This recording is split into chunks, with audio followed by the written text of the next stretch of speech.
नमस्कार साथियों, मैं संजय पंडित स्वागत करता हूं आज की हमारी इस यूट्यूब वीडियो में।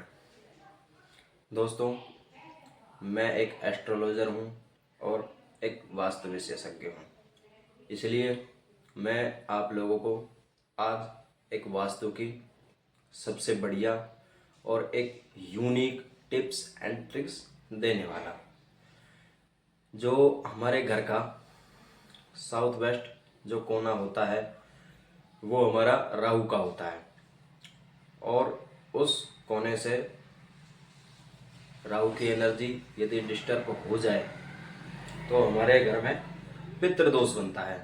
और पितृ दोष सबसे पावरफुल वास्तु दोष होता है, क्योंकि हमारे जो पितृ होते हैं, हमारे जो घर के देवता होते हैं, यदि वो हमसे नाराज हो जाएं तो हमें वो कहीं का नहीं छोड़ते हैं। हमारी जो इनकम सोर्सेस हैं उनको वो डिस्टर्ब करते हैं। हमारे और भी कई काम ऐसे होते हैं घर के जिनको वो सबको डिस्टर्ब करते हैं। कहने का मेरा मतलब ये है कि यदि आपका जो नैऋत्य कोण है, जो नैऋत्य कोण आपका है वो यदि नीचा है ना, क्योंकि जो वास्तु शास्त्र जो काम करता है ना, सबसे पहले तो आप ये समझिए कि जो हमारा घर होता है ना वो सिर्फ एक घर नहीं होता, बल्कि उसमें सभी देवताओं का निवास होता है। इसलिए हम घर को मंदिर भी कहते हैं, है ना। ये बात तो आप सब लोगों को पता ही होगी।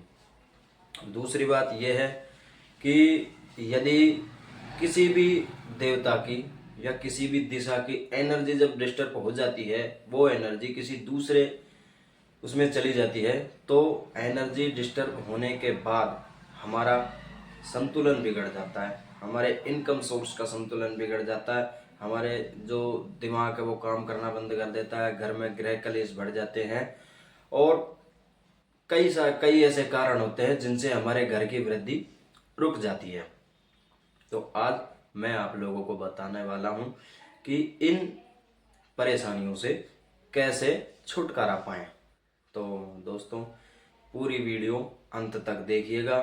ये वीडियो मैंने आप लोगों के लिए ही बनाई है।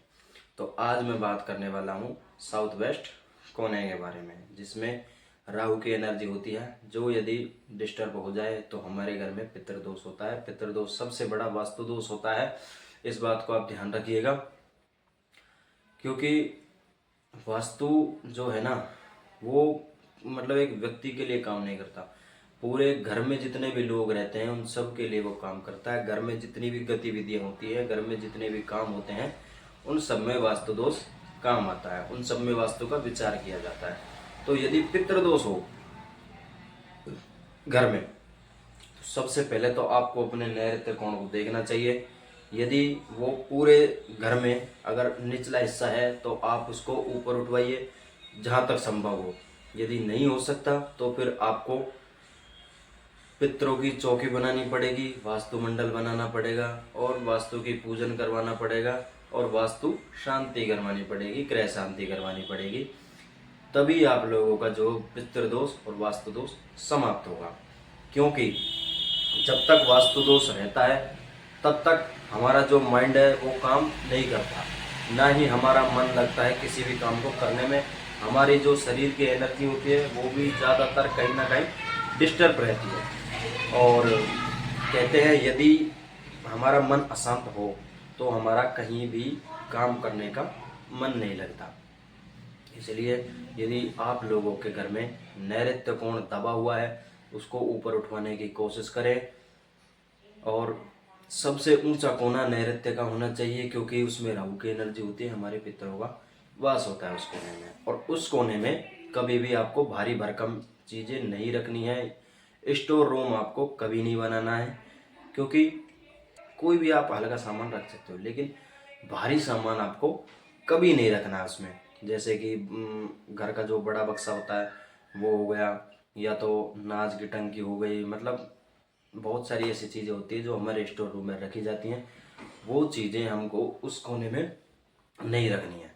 और आप पितृदोष का निवारण करवाइए, पितरों की शांति करवाइए, गृह शांति करवाइए, वास्तु शांति करवाइए, और हवन इत्यादि वगैरह करवाइए। तो आपका जो पितृदोष है वो ज़रूर से ज़रूर शांत होगा, है ना। तो तब तक के लिए लाइक सब्सक्राइब